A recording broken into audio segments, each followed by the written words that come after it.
De son vivant, durant 4 bonnes décennies, Gnassingbé Eyadema mobilisait chaque année, au mois de janvier et de juillet, un beau monde, à Lomé, la capitale, et à Kara, dans la partie septentrionale du pays où était célébré successivement et avec faste le 13 janvier, fête de la libération nationale, et les Evala, les luttes traditionnelles en pays kabyé, qui s'étendaient sur plusieurs jours. Avec Eyadema, le spectacle était toujours haut en couleur. D'illustres personnalités mais aussi de menus frettins trônaient aux côtés de l'hôte de marque pour ces festivités qui avaient pour vocation de ceindre de laurier le front de l'ancien chef d'État du Togo. Oui, le baobab n'avait pas son pareil pour attirer la lie et les malhonnêtes. Des chefs d'État, des personnalités venues de divers horizons, des députés européens, mais aussi des ambassadeurs ACP, des têtes couronnées du vieux continent, mais aussi des chefs tribaux parés de leurs plus beaux atours, et personne ne voulait se faire compter ces rendez-vous de l'histoire. D'autant plus qu'on y trouvait toujours son compte à aller rendre visite à Eyadema connu pour sa magnanimité légendaire. Chaque année donc,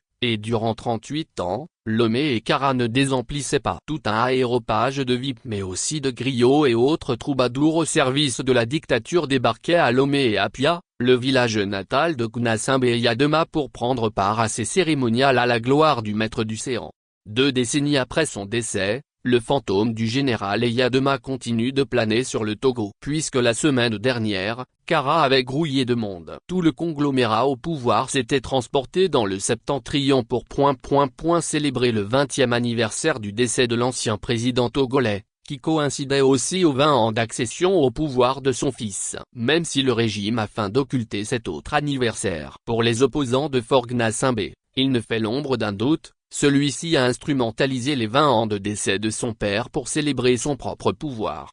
Pour Nathaniel Olympio, porte-parole du Front Touche pas à ma constitution, l'actuel chef d'État s'est caché derrière cette commémoration ostensible et coûteuse, pour célébrer sa prise de pouvoir par un coup d'État. En mobilisant, de manière impérative et hors de tout cadre légal, toutes les ressources de l'État, les religieux, les chefs traditionnels, les fonctionnaires et les universités pour cette célébration festive de sa prise de pouvoir, le régime provoque encore une fois le peuple togolais. Cette provocation est d'autant plus inacceptable que les Togolais n'ont jamais été aussi miséreux que ces dernières années où la gouvernance les prive de plusieurs services sociaux de base, avec un coût de la vie exorbitant qui ne leur permet même pas de se nourrir correctement, a fustigé l'opposant. En effet, pour ce double anniversaire, toute la vie politique s'était concentrée dans la partie septentrionale du pays. Lomé avait l'air d'une ville déserte. L'éclat de la cérémonie a été rehaussé par la présence très remarquée de quelques anciens chefs d'État, notamment Nicéphore Soglo et Thomas Boni Yeyi du Bénin, Mahamadou Issoufou du Niger, Alpha Oumar Konaré du Mali, Goukouni Oueda du Tchad, de quoi conférer à cette cérémonie un illustre indéniable. Aucun dirigeant en exercice n'a répondu à l'invitation de Fort Gnassingbé, même si certains à l'instar du Ghanéen John Dramani Mahama auraient souhaité être logés à bonne place à cette cérémonie. Mais sa présence au Nord Togo aurait fait désordre. Il s'est donc abstenu. Tout comme son prédécesseur Nana Akufo-Addo qui n'a pas bonne presse auprès de ses concitoyens après 2 mandats passés à la tête du Ghana. La présence de ces anciens chefs d'État dont certains à l'instar de Nicéphore Soglo et Goukouni Oueda ont été élevés à la dignité de Grande Croix de l'Ordre du Mérite, une distinction qui traduirait la reconnaissance de leur engagement et leur confiance inébranlable aux initiatives unificatrices du président Eyadema, comme un bon père de famille, est un soutien sans faille au régime de Fort Gnassingbé, la plus vieille dictature familiale en Afrique. Le Togo, tous le savent, est une curiosité, une incongruité politique en Afrique. C'est le seul État qui semble figé dans le temps. La République est devenue héréditaire. L'alternance démocratique dont jouit tout le voisinage est quasi impossible. Pour preuve, cela fait 58 ans que la dynastie Gnassingbé règne sans fin sur ce petit pays cloîtré entre le Bénin et le Ghana qui sont des modèles de démocratie connus sur le continent. Le père, Gnassingbé Eyadema, qui avait pris le pouvoir à l'issue d'un coup d'État en 1967, a dirigé le Togo d'une main de fer pendant 38 ans jusqu'à sa mort en février 2005 où le fils, Fort Gnassingbé, lui a succédé dans des conditions rocambolesques. Après 20 ans de règne sans partage, Fort Gnassingbé qui nourrit l'ambition de mourir au pouvoir comme son père, a fait changer, en avril 2024, unilatéralement la Constitution, et supprimer les élections présidentielles afin de rester indéfiniment aux commandes du pays. Alors que ces anciens présidents devraient prendre de conscience de la souffrance qu'endurent les Togolais depuis 60 ans et œuvrer pour permettre à la démocratie de s'enraciner au Togo, ils ont préféré apporter leur soutien à la plus vieille dictature de type monarchiste en Afrique.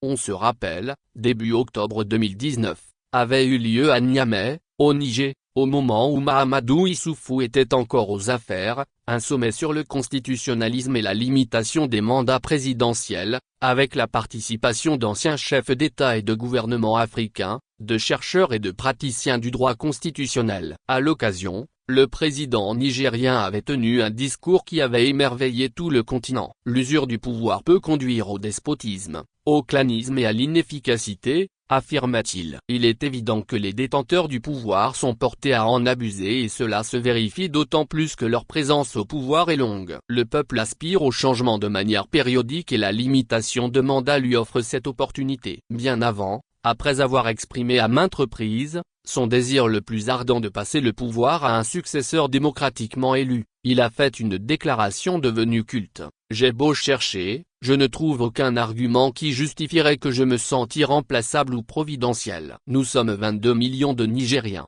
pourquoi aurais-je l'arrogance de croire que nul ne peut me remplacer? Mais aujourd'hui, Mahamadou Issoufou est devenu méconnaissable, en soutenant au Togo le contraire de ce qu'il affirmait hier quand il était encore au pouvoir. L'inconstance de certaines personnalités est assez incroyable. On se rappelle aussi le cas d'Alpha Oumar Konaré, alors président de la Commission de l'Union africaine qui s'était montré très virulent et hostile à la dévolution monarchique orchestrée au pouvoir en 2005 au Togo, à la suite du décès de Gnassingbé Eyadema. Furieux, il avait dénié toute légitimité à Faure Gnassingbé qui était parvenu au pouvoir après un triple coup d'État militaire, constitutionnel et électoral. L'acte du 5 février est irresponsable, avait-il fustigé, affirmant au passage qu'on ne pouvait pas faire confiance à Faure Gnassingbé.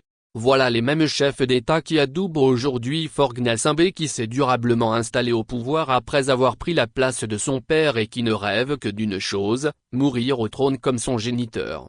On dit souvent que la vieillesse est synonyme de sagesse, mais manifestement chez ces anciens dirigeants, la vieillesse est un naufrage. Emma. Source, libertetogo.tg. Actualité pays politique Togo.